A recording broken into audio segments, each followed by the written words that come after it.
नमस्कार दोस्तों, स्वागत है आप सभी का आपके अपने YouTube channel online study DK में। और यहाँ पर आज हम यूपीटेट एग्जाम 2026 के लिए गणित विषय में देखने वाले हैं वृत्त से संबंधित 2011 से 2022 तक जो भी प्रश्न पूछे गए हैं वो सब एक साथ एक ही वीडियो में। तो यहाँ पर यह हमारा पार्ट 4 रहने वाला है और इसके पहले के पार्ट हम दे चुके हैं जहां पर अलग अलग टॉपिक से रिलेटेड सारे एक ही टाइप के जो क्वेश्चन होते हैं वो आपको कंप्लीट पार्ट में देखने को मिल जाएंगे। उनकी प्लेलिस्ट में जाकर के आप यहाँ पर यूपीटेट एग्जाम 2026 गणित की प्लेलिस्ट में जाकर चेक कर सकते हैं। तो यहाँ पर प्रश्न को स्टार्ट करते हैं और ऐसे प्रश्नों का पीडीएफ और अन्य प्रकार के स्टडी मटेरियल के लिए आप online study with DK Telegram group और व्हाट्सएप ग्रुप को ज्वाइन कर सकते हैं, जिनका लिंक वीडियो के डिस्क्रिप्शन में मिल जाएगा। देखिए, फर्स्ट क्वेश्चन आता है यहाँ पर, यदि एक वृत्त की परिधि 44 सेंटीमीटर है तो उसका क्षेत्रफल क्या होगा। तो यहां पर परिधि हमें दे रखी है 44 सेंटीमीटर। तो देखिए, जो चीज हमें दे रखी है और जो ज्ञात करना है, आपको दोनों चीजों पे फोकस करना है। परिधि दे रखी है तो निश्चित इसका कहीं ना कहीं उपयोग होगा सवाल को हल करने में। क्षेत्रफल हमें ज्ञात करना है और क्षेत्रफल ज्ञात करने के लिए हमारा जो सूत्र होता है वृत्त का वो होता है पाई आर स्क्वायर। अब हम बिना इसमें आर का मान रखे क्षेत्रफल नहीं निकाल सकते और ये जो आर त्रिज्या होगी इसे ज्ञात करने के लिए हमें इसका सहारा परिधि का लेना होगा। तो चलिए इसका सहारा लेते हैं और सबसे पहले परिधि का सूत्र यहाँ पर हमारा 2 पाई आर होता है और उसका मान यहाँ पर हमें दिया 44। तो यहाँ पर हम पाई का भी मान रख लेते हैं 22/7 गुणित आर और बराबर ये 44। तो यहां पर 7 को पहुंचाते हैं इधर, तो यहां पर r बराबर 44 गुणित हो जाएगा 7 और नीचे 22 गुणित 2, तो ये भी हो जाता है 44। तो 22 से चाहे तो आप इसको काट सकते हैं, 2 बार इस 2 से इस 2 को काट सकते हैं तो पूरी तरह यह खत्म हो जाएगा। तो r त्रिज्या का आपको मान मिला यहाँ पर 7 सेंटीमीटर। अब आप चले जाइए यहां पर पाई आर स्क्वायर पर 22/7 गुणित आर का मान 7 हुआ और 7 हुआ। तो यहां पर क्षेत्रफल हम निकालेंगे इस प्रकार से। तो यहां पर इस 7 से 7 काट देंगे, यहां 22 का 7 में गुणा करेंगे तो 154 आपका जो मान निकल के आएगा सेंटीमीटर स्क्वायर, ये आपका उत्तर होगा। तो यहां पर विकल्प सी जो है वो हमारा उत्तर है। तो हमें जो चीज दी है और जो पता करना है दोनों पे थोड़ा सा ध्यान रखिए। यदि एक वृत्त की परिधि 4 पाई से 8 पाई बढ़ाई जाती है। अब देखिए 4 पाई से 8 पाई यहां पर बढ़ाई गई है ना। तो क्षेत्रफल जो होगा वो कितने गुना हो जाएगा। तो हमारे पास दो कंडीशन है। पहली कंडीशन यहां पर यदि हम देखें तो फर्स्ट कंडीशन जिसमें परिधि जो है वो हमारे पास में है यहां पर 4 पाई, ठीक है। और दूसरी कंडीशन यहां पर ले लेते हैं। तो दूसरी कंडीशन जो हमारी है वहां पर हमारे लिए परिधि जो है वो है यहां पर 8 पाई। अब देखिए परिधि का ही सूत्र लगाते हैं क्योंकि हमें क्षेत्रफल की तुलना करना है। क्षेत्रफल पर पहुंचने के लिए त्रिज्या चाहिए, त्रिज्या हम निकालेंगे परिधि से। तो परिधि का हमारा सूत्र होता है 2 पाई आर और इसका मान यहां पर दिया है 4 पाई और यहां पर भी हम यही करते हैं 2 पाई आर बराबर यहां पर 8 पाई। तो देखिए आर का मान निकालेंगे तो यहां पर 8 पाई के नीचे इस 2 पाई को पहुंचाते हैं तो ये कट जाएगा, यहां पर 4। वैसे ही यहां पर करते हैं 4 पाई, इसके नीचे हम पहुंचाएंगे 2 पाई को, यहां से इसको काटा, यहां पर 2, यहां पर त्रिज्या निकली 2, यहां पर त्रिज्या निकली 4। अब यहां पर इस फर्स्ट कंडीशन में यदि हम वृत्त का क्षेत्रफल देखें तो यहां पर पाई आर स्क्वायर हमारा सूत्र होता है क्षेत्रफल का। अब यहां पर पाई का मान यदि हम रखना चाहें तो रख सकते हैं और नहीं रखना चाहें तो कोई बात नहीं। तो आर का मान हमें मिला है 2 गुणित 2, तो यहां पर हो जाता है ये 4 पाई। तो यहां पर क्षेत्रफल हमने पाई में ही निकाल लिया 4 पाई। यहां पर चलते हैं क्षेत्रफल दूसरी कंडीशन में पाई आर स्क्वायर, तो यहां पर मान रखेंगे पाई गुणित 4 गुणित 4। तो यहां पर हमें क्षेत्रफल निकल के आता है 16 पाई। अब 16 पाई को यदि हम तुलना करते हैं तो हम 4 गुणित 4 पाई भी कर सकते हैं, है ना। अब उसका रीजन देखिए, तो यहां पर 4 पाई जो क्षेत्रफल है वो किसका है पहली कंडीशन में, और दूसरी कंडीशन में जो पहला वाला था क्षेत्रफल उसका 4 गुना हमें बढ़ करके मिल रहा है।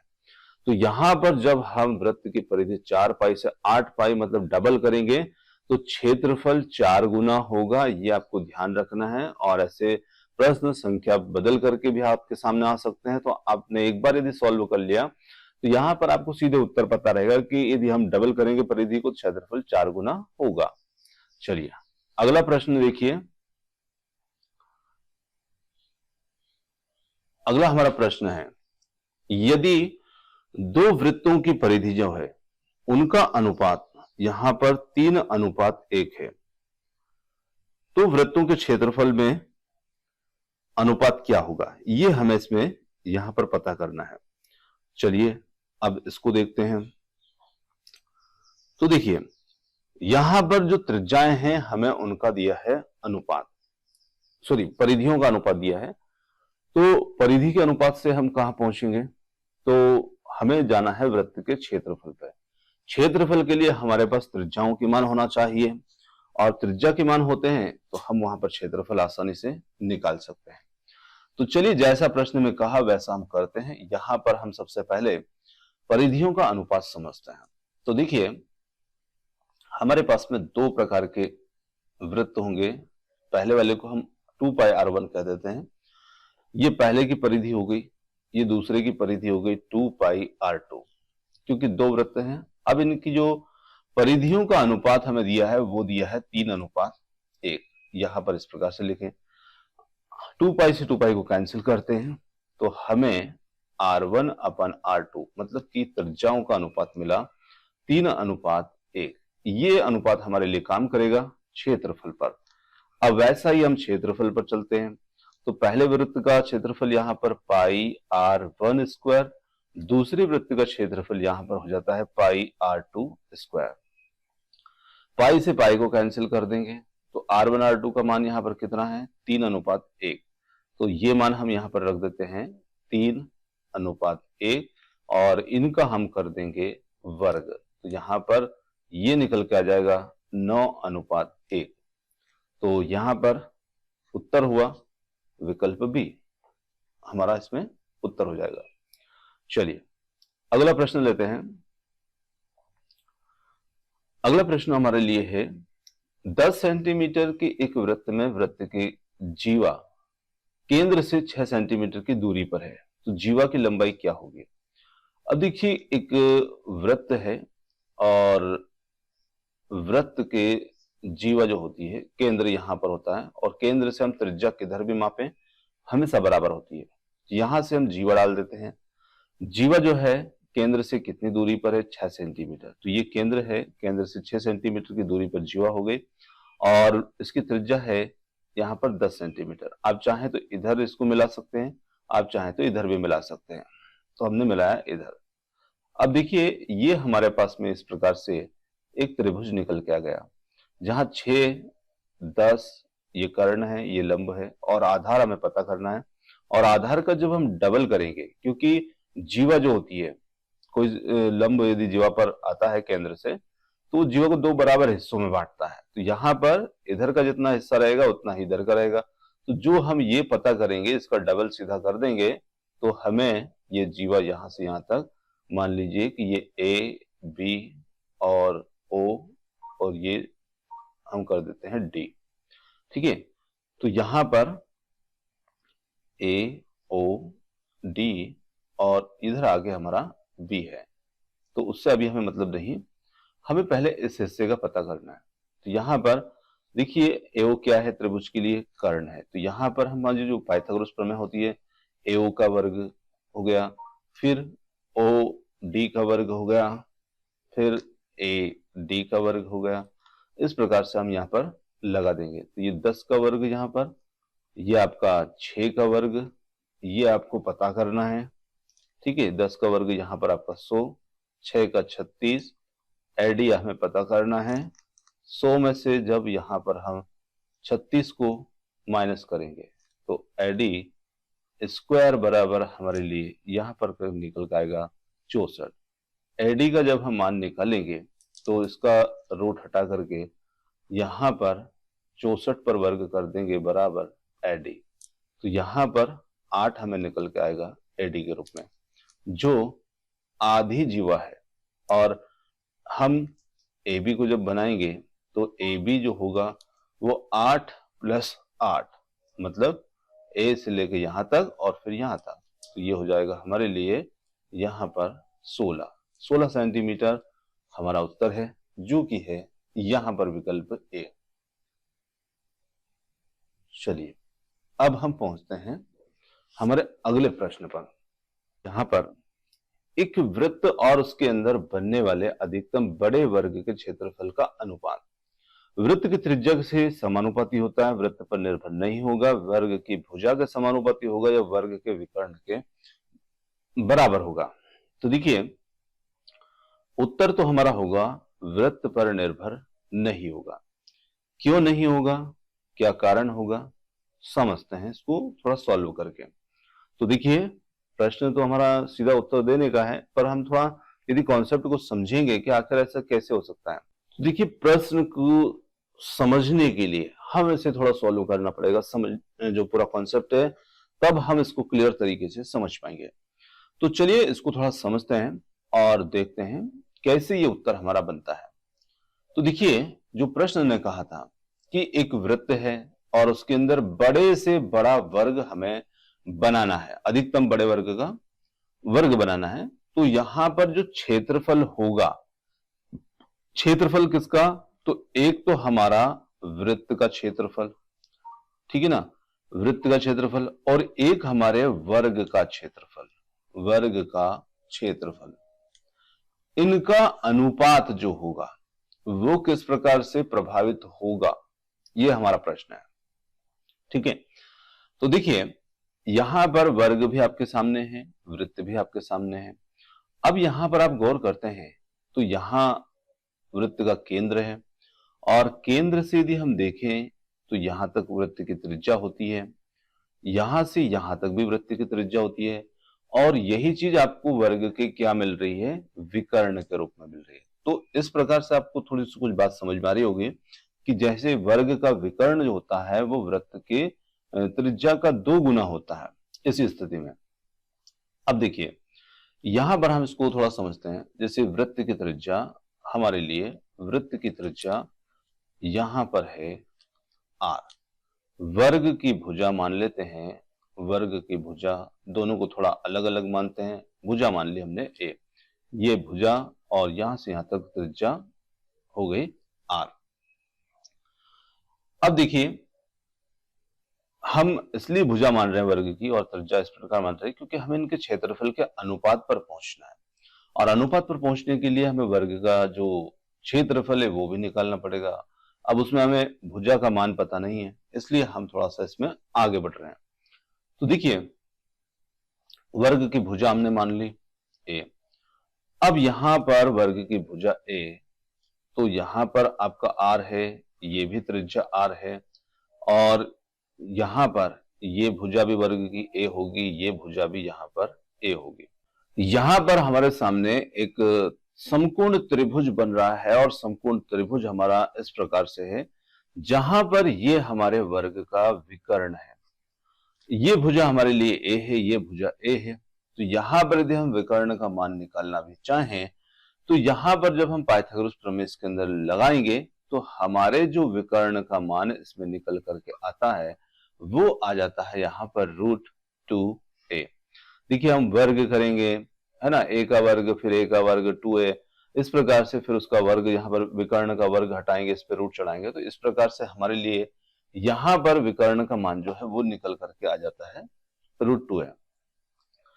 अब ये जो विकर्ण है इसको हम देखें तो ये r + r के रूप में भी है, तो यहां पर हम चाहें तो 2r भी कर सकते हैं, 2r = √2a। अब यहां से यदि हम a का मान निकालना चाहें तो इस 2r के नीचे हम √2 को पहुंचा देते हैं बराबर a।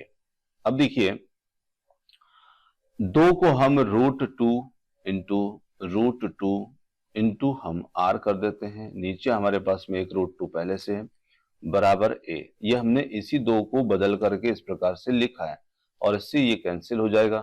तो यहां पर √2r ये हमारे लिए a का मान बना, यानी कि इस वर्ग की भुजा बनी। अब हम पहुंचते हैं यहां पर क्षेत्रफल के अनुपात पर। क्षेत्रफल का जो अनुपात है तो वृत्त का क्षेत्रफल हो जाता है पाई आर स्क्वायर, और वर्ग का क्षेत्रफल होता है यहां पर भुजा का स्क्वायर। मतलब कि भुजा क्या है, भुजा हमारी ए है और उसका मान कितना है, √2r इसका स्क्वायर। तो इसके वर्ग से इसका वर्ग यहां पर कैंसिल हो जाएगा, यहां पर केवल 2 बचेगा, और पाई आर स्क्वायर बटे नीचे 2r स्क्वायर, क्योंकि इस पर तो घात लगेगी 2, तो इस r से ये कैंसिल हुआ। तो यहां पर क्षेत्रफल का अनुपात जो है वो कितना निकल करके आया, वो निकल करके आया पाई बटे 2। और पाई बटे 2 जो है ये निश्चित मान होता है कि स्थित मान होता है। तो ये आप चाहे वर्ग या वृत्त बड़ा बनाए या छोटा बनाए, आप चाहे छोटा सा यहां पर बना लें, तो उस स्थिति में भी यहां पर आपका जो मान अनुपात का निकल के आएगा वो यही आएगा। तो इस प्रकार से ये वृत्त और इनके क्षेत्रफल पर ये निर्भर नहीं करेगा, है ना। तो यहां पर वृत्त पर निर्भर ये नहीं होगा। तो यहां पर प्रश्न के लिए इस प्रकार से हमारा उत्तर यहां पर बनता है बी वाला। अगला प्रश्न है, एक वृत्त के 120 डिग्री के खंड का जो क्षेत्रफल है वो यहां पर दे रखा है 66/7 सेंटीमीटर। तो वृत्त का व्यास पता कीजिए। चलिए हम लेते हैं एक वृत्त, और यहां पर केंद्र से जो हम डालते हैं ये हमारी त्रिज्याएं होती है। तो लगभग 120 डिग्री के अनुमान से हम यहां पर डाल रहे हैं, 120 डिग्री मान लीजिए। तो यहां पर 120 डिग्री वृत्त के 120 डिग्री के खंड का क्षेत्रफल, तो ये इस एरिया का पूरा क्षेत्रफल हमें यहां पर दे रखा है 66/7 सेंटीमीटर।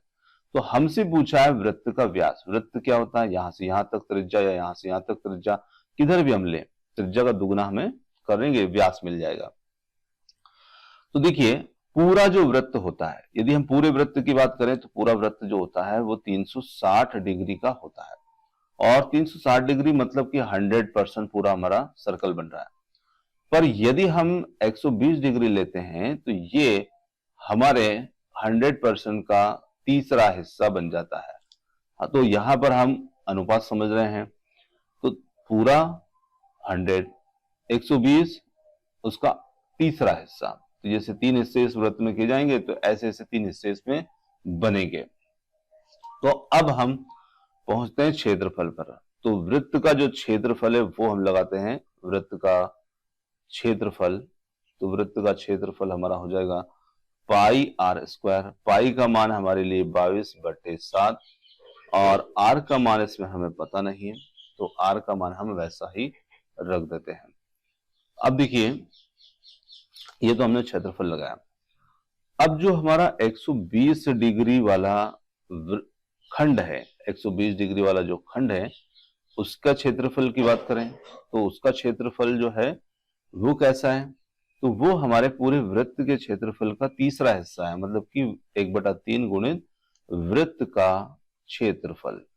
तो यहां पर 1/3 वृत्त का क्षेत्रफल हमारे ये निकाल के हमने रखा।